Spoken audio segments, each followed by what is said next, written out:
इस वीडियो में हम मैट्रिक्स के एक इम्पोर्टेंट क्वेश्चन को सोल्व करेंगे, जो कि इस तरह के क्वेश्चन दोस्तों हमारे बोर्ड एग्जाम में बार बार पूछे जाते हैं। यह क्वेश्चन प्रश्नावली 3.2 के क्वेश्चन नंबर 13 है। कह रहा है कि यदि f(x) बराबर इतना है तो सिद्ध करें f(x) × fy बराबर f × x + y।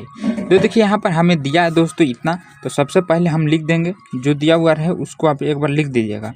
क्वेश्चन तो नहीं उतारना बोर्ड एग्जाम में, लेकिन यहाँ पर दोस्तों आप एक बार जरूर लिख दीजिएगा कि दिया है f(x) बराबर, ये हमारा क्या दिया हुआ है, f(x) बराबर दिया हुआ है दोस्तों sin x 0 और ये हमारा sin x cos x 0 0 0 1। उसके बाद देखिए यहाँ पर दोस्तों हमारा f(x) का मान तो है, लेकिन fy का मान नहीं है। तो अगर हम इन दोनों को गुना कर देते हैं तो हमारा f × x + y आ जाएगा। तो इसको हम कहाँ से लाएंगे, x दिया हुआ दोस्तों, तो इसी में हम क्या करेंगे, y मान लेंगे। तो यहाँ पर fy लाने के लिए हम माना कि fy जहाँ जहाँ आपको x दिख रहा है बस x के जगह पर आपको y कर देना है। यहाँ पर x था तो x हुआ, और यहाँ पर हम मान लेते हैं दोस्तों y, तो यहाँ पर सभी जगह क्या हो जाएगा, y हो जाएगा। इस sin y और 0 का 0 ही रह जाएगा, ये भी हमारा sin y हो जाएगा, ये दोस्तों cos y हो जाएगा, 0 हो जाएगा, इधर 0 ये 0 और 1 हो जाएगा। अब देखिए इसमें हमें करना क्या है, सिद्ध करना है। ये हमारा LHS भाग है और ये हमारा RHS भाग है। तो यहाँ पर मैं LHS से अब चलता हूँ। अब LHS से, तो LHS में हमारा क्या दिया हुआ है, f(x) × fy, इतना को हल करके हमें इतना लाना है। तो आ जाएगा दोस्तों, बस इसमें हम मान रख देते हैं यहाँ पर, और रखने के बाद दोनों को गुना कर देना है। ये हमारा f(x) का मान हुआ, ये हमारा fy का मान हुआ, जो कि हम यहाँ पर निकाले हैं। अब देखिए आपको गुना किस तरह करना है। ये हमारा दोस्तों R1 होता है, ये R2 होता है और ये हमारा R3 होता है, ये C1 ये C2 और ये C3 होता है। तो आपको R1 का सबसे पहले C1 में करना है। एक तीर इसका लेंगे हम और एक तीर इसका लेंगे हम, इस फॉर्म में दोस्तों आपको चलना है।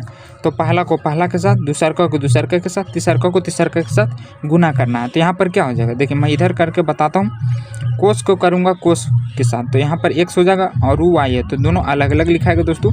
फिर उसके बाद माइनस है sin x × sin y। तो ये हुआ हमारा यहाँ दूसरा के साथ। अब तीसरा में देखिए दोनों 0 है, तो 0 को 0 के साथ करेंगे दोस्तों तो 0 ही हो जाएगा। अब ये हुआ हमारा C1 का, तो R1 का ही करेंगे C2 के साथ। तो यह हमारा C2 है। यहाँ पर दोस्तों क्या है, प्लस है और माइनस है, तो मैं माइनस वाला को क्या करता हूँ, आगे लिख देता हूँ, क्योंकि माइनस आगे होता है। फिर × cos x, और फिर ये हमारा दूसरा काम भी माइनस है, तो मैं minus sin x × cos y कर लेता हूँ। तो ये हुआ दोस्तों हमारा दूसरा का। यहाँ पर भी तीसरा काम क्या है, 0, तो ये 0 हो जाएगा। अब इसका हम करेंगे 0, तो 0 देखिए यहाँ 0 कोस 0 हो जाएगा दोस्तों, साइन 0 0 हो जाएगा। किसी भी अगर संख्या में हम 0 गुना करते हैं तो 0 ही हो जाता है। और यहाँ पर भी दोस्तों क्या है, 0 × 1 तो 0 ही हो जाएगा। तो यहाँ पर दोस्तों तीसरा में भी हमारा क्या आ रहा है, 0 आ रहा है। उसके बाद हम R2 का करेंगे तीनों के साथ। तो यहाँ पर क्या, साइन और कोस, यहाँ पर दोस्तों क्या हो जाएगा, sin x × cos y। बीच में प्लस होता है, लेकिन यहाँ प्लस माइनस दोनों था तो माइनस हो गया। यहाँ हम प्लस दे देंगे क्योंकि दोनों में माइनस नहीं है। तो यहाँ पर क्या हो जाएगा, फिर cos × sin, यहाँ पर दोस्तों × sin y, या फिर 0 हो जाएगा दोस्तों। इसमें भी 0 से 0 करेंगे तो 0 हो जाएगा। अब इसका हम कर लेते हैं उसके साथ, तो यहाँ पर भी माइनस है, तो मैं माइनस के आगे लिख लेता हूँ, sin x हो जाएगा।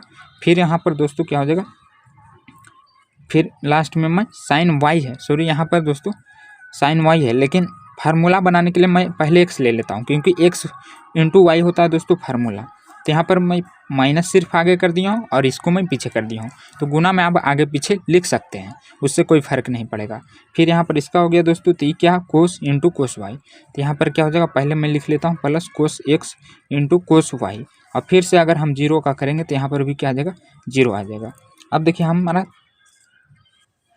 C3 रह गया, तो इसका करेंगे 0 के साथ, 0 sin × 0, तो 0 cos 0 तो 0, और यहाँ पर 0 × 1 करेंगे तो ये भी दोस्तों क्या हो जाएगा, 0 ही हो जाएगा। अब एक रह गया ई वाला, तो इसमें देखिए सभी संख्या क्या है, 0 ही, ई भी 0 और यहाँ पर 1 है और यहाँ पर 0 है, तो 0 × 1 करेंगे तो 0 ही आ जाएगा। यानी यहाँ पर दोस्तों क्या हो रहा, तीनों 0 0 हो रहा, और साथ ही में यहाँ पर भी करेंगे तो 0 0 ही होगा।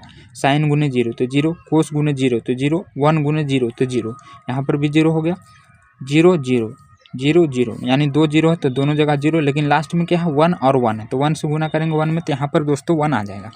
अब देखिए यहाँ पर जो ऊपर गुना करने के बाद आया है एक फार्मूला बन रहा है, वो फार्मूला मैं यहाँ पर बता देता हूँ दोस्तों। cos a + b का एक फार्मूला होता है, cos a - कोस बी, और फिर यहाँ पर दोस्तों क्या होता है sign A into sine B. यहाँ पर देखिए मैं कॉमन ले लूँगा तो हो जाएगा साइन वाला फार्मूला। तो यहाँ पर मैं साइन वाला भी बता देता हूँ। यहाँ पर दोस्तों साइन ए प्लस बी का लगेगा। सिर्फ यहाँ पर अगर हम माइनस कॉमन ले लेते हैं तो यहाँ पर भी क्या हो जाएगा प्लस हो जाएगा, और सेम यही वाला फार्मूला आ जाएगा दोस्तों जो कि मैं बता रहा हूँ, sine A into cos B plus sine B और फिर इंटू में ए, यानी साइन ए हो जाएगा। Sine A into cos B plus cos A into sine B. तो यहाँ पर थोड़ा उल्टा पुल्टा कोस ए, यहाँ पर कोस ए होना चाहिए दोस्तों। अब सही हुआ। तो देखिए ये फार्मूला हम वहाँ पर रख देंगे दोस्तों। ये हमारा क्या है कोस ई वाला लग जाएगा फार्मूला, ए इंटू बी का माइनस है, बीच में भी माइनस है, sign A into sine B का। तो उतना बराबर हम यहाँ पर क्या लिख सकते हैं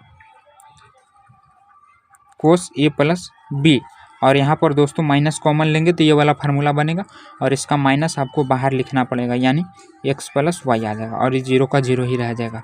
उसी तरह यहाँ पर साइन का फार्मूला लग जाएगा, और ये दोस्तों हमारा x प्लस वाई हो जाएगा। यहाँ पर a प्लस बी के जगह पर हमें x प्लस वाई देना है, और यहाँ पर क्या हो जाएगा माइनस है, तो माइनस को दोस्तों यहाँ पर भी हम कॉमन ले लेंगे तो ये आ जाएगा कोस x प्लस वाई का, और यहाँ पर 0, और लास्ट में तो ये 0 0 1 ही बचा है। अब देखिए इतना जो आया है ये पूरा को x मान लीजिए, ये पूरा को x मान लीजिए। अब ऊपर दोस्तों देखेंगे हम यहाँ पर इतना का मान, देखिए यहाँ पर भी कोस y है, साइन y है, और यहाँ पर उसके जगह पर क्या x है। यहाँ पर हम दोनों साथ में ही लिखेंगे x प्लस वाई। जैसे यहाँ पर y था तो y लिखे हैं, यहाँ पर x था लास्ट में तो x लिखे हैं, और यहाँ पर दोनों एक साथ है दोस्तों तो हम दोनों एक साथ लिखेंगे, यानी f into x plus y. और यही हमें लाना था दोस्तों यहाँ पर, जो कि आ चुका है RHS में। तो यहाँ पर लिखिएगा आप कि f x into f y बराबर है दोस्तों LHS, आ गया हमारा RHS के, इसलिए प्रूव्ड होता है।